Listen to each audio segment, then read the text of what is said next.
नमस्कार, welcome to the channel BEd की पाठशाला। आज का हमारा टॉपिक होने वाला है फीचर्स ऑफ फिलॉसफी, दर्शन शास्त्र की विशेषताएं। विशेषताओं को जानने के साथ साथ हम लोग लास्ट में पढ़ेंगे इंडक्टिव डिडक्टिव मेथड के बारे में, एनालिसिस मेथड के बारे में और सिंथेसिस मेथड के बारे में।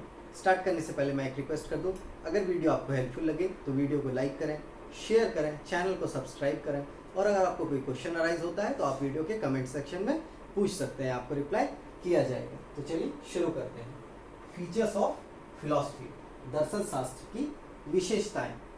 प्रत्येक व्यक्ति के जीवन के जो अनुभव होते हैं वह अलग अलग होते हैं। सभी के अनुभव जो है वह भिन्न भिन्न होते हैं।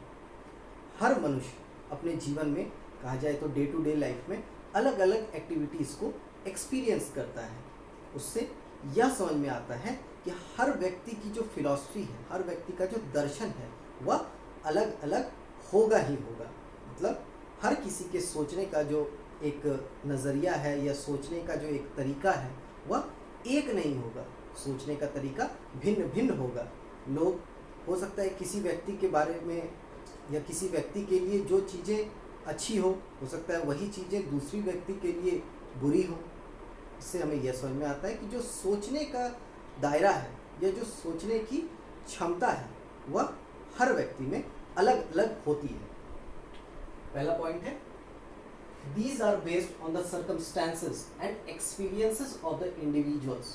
It varies from person to person in life. मतलब फिलॉसफी जो है वह हर व्यक्ति के लिए अलग अलग होती है। हर व्यक्ति का फिलॉसफी कहा जाता है कि अलग होता है। फिलॉसफी किसी व्यक्ति का एक जैसा नहीं होता है। It varies from person to person in life. यह व्यक्तियों की परिस्थितियों और अनुभव के आधार पर होते हैं। प्रत्येक व्यक्ति के जीवन में यह भिन्न भिन्न होते हैं। मतलब जो फिलॉसफी होता है वह सबके जीवन का अलग अलग होता है। लोग अलग अलग चीज़ों को रोज की अपने जीवन में एक्सपीरियंस करते हैं। हो सकता है किसी के लिए बिल्ली का रास्ता काटना जो है वह अशुभ हो, परंतु हो सकता है कुछ लोग उन्हीं बातों को नहीं मानते हैं, उन बातों को अंधविश्वास मानते हैं। तो हर व्यक्ति के अपना सोचने का तरीका अलग है। तो फिलॉसफी में हमें यही समझ में आता है कि व्यक्ति की जो सोच है वह एक ऐसा नहीं है कि एक फ्रेमवर्क है, उसी के अंदर जो भी व्यक्ति सोचेंगे उसके अंदर ही सोचेंगे। Out of the box thinking भी हो सकता है। नेक्स्ट पॉइंट है, philosophy has a close relationship with science. दर्शन का विज्ञान से घनिष्ठ संबंध है। हम लोगों ने लास्ट क्लास में पढ़ा था मेटाफिजिक्स के बारे में, जहाँ पर हम लोग इन बातों की खोज करते हैं कि what is the reality, what is the truth. तो जो ट्रुथ होगा वह यूनिवर्सली सभी जगह के लिए ट्रुथ ही होगा। तो जो यूनिवर्सली एक्सेप्टेबल होता है वह साइंस के बेसिस पर उसे प्रूव किया जाता है। तो जो प्रूव्ड चीज़ें होती है उन चीज़ों को हम लोग क्लोजली फिलॉसफी में स्टडी करते हैं। इसीलिए कहा गया है कि philosophy has a close relationship with science. मतलब फिलॉसफी की जो बातें होती है या फिलॉसफी का हम लोगों ने मतलब भी पढ़ा है कि ज्ञान के प्रति प्रेम। मतलब जो ज्ञान की बातें होती है वह प्रूव्ड होती है। वह साइंस में हम लोगों ने देखा है कि साइंस की जो बातें होती है वह प्रूव्ड होती है। इसलिए फिलॉसफी का जो रिलेशनशिप है साइंस के साथ बहुत ही क्लोजली एसोसिएटेड है। नेक्स्ट है, the following methods are used in philosophy. दर्शन में निम्नलिखित विधियों का प्रयोग किया जाता है।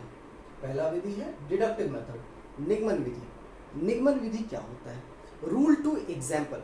मतलब अगर हम लोग बच्चे को नाउन पढ़ा रहे हैं तो हम लोग बच्चे को यह बता देते हैं कि noun is the name of a person, place और थिंग। उसके बाद हम बच्चे को बताते हैं कि तुम भी नाउन हो, तुम्हारे शहर का जो नाम है वह भी नाउन है, तुम जिस बेंच और डेस्क पर बैठे हुए हो वह भी नाउन है। तो यह हो गया कि पहले हम लोगों ने नाउन के डेफिनेशन को बता दिया, उसके बाद ही हम लोगों ने नाउन के एग्जाम्पल्स को देते हुए बच्चों को नाउन के कॉन्सेप्ट को समझाया। यही हो जाता है हमारा डिडक्टिव मेथड। मतलब रूल टू एग्जाम्पल, मतलब जनरल टू स्पेसिफिक। पहले जनरल बातें हम लोगों ने बता दी कि noun is the name of a person, place और थिंग। उसके बाद हम लोगों ने स्पेसिफिकली बताया कि दो बच्चों को अगर हम बात कर रहे हैं तो अगर मान लिया जाए ए एक बच्चे का नाम है तो ए भी जो है वह नाउन है और बी भी जो है वह भी नाउन है। तो जनरल टू स्पेसिफिक, यही होता है हमारा डिडक्टिव मेथड। उसके बाद होता है एनालिसिस मेथड, विश्लेषण विधि। विश्लेषण विधि का भी फिलॉसफी में बहुत ज़्यादा यूज़ किया जाता है। कैसे? विश्लेषण विधि को समझते हैं। मान लिया जाए एक बच्चे को किसी फैमिली ट्री को दे दिया जाता है, मतलब किसी और के फैमिली ट्री को बच्चे को दे दिया जाता है और बच्चे को कहा जाता है कि तुम इस फैमिली ट्री को स्टडी करो और इस फैमिली ट्री को स्टडी करने के बाद तुम अपने फैमिली ट्री को बनाओ एक चार्ट पेपर पे। तो बच्चा जब फैमिली ट्री को स्टडी करेगा तो वह एनालाइज करेगा, मतलब वह विश्लेषण करेगा कि दादा दादी कहाँ पर हैं, उसके बाद पापा मम्मी कहाँ पर हैं, चाचा चाची कहाँ पर हैं, या उसके भाई बहन कहाँ पर हैं। उसके हिसाब से फिर वह अपने फैमिली का जो एक फैमिली ट्री है वह बना पाएगा। तो यही होता है एनालिसिस मेथड। फिर होता है सिंथेसिस मेथड, मतलब बच्चे को दे दिया जाए कि यह तुम्हारे मम्मी पापा हैं, या तुम्हारे दादा दादी हैं, या तुम्हारे भाई बहन हैं, या तुम्हारे चाचा चाची हैं, या उनके नाम हैं। अब इनसे तुम एक फैमिली ट्री बनाओ। मतलब बच्चा एनालिसिस मेथड में चीज़ों को खुद से खोल करके या खुद से समझता है, परंतु सिंथेसिस मेथड में जो चीज़ें उसके सामने हों उनको वह जोड़ करके एकत्र करके समझता है। तो आज हम लोगों ने पढ़ा फीचर्स ऑफ फिलॉसफी, दर्शन शास्त्र की विशेषताएं। Thank you.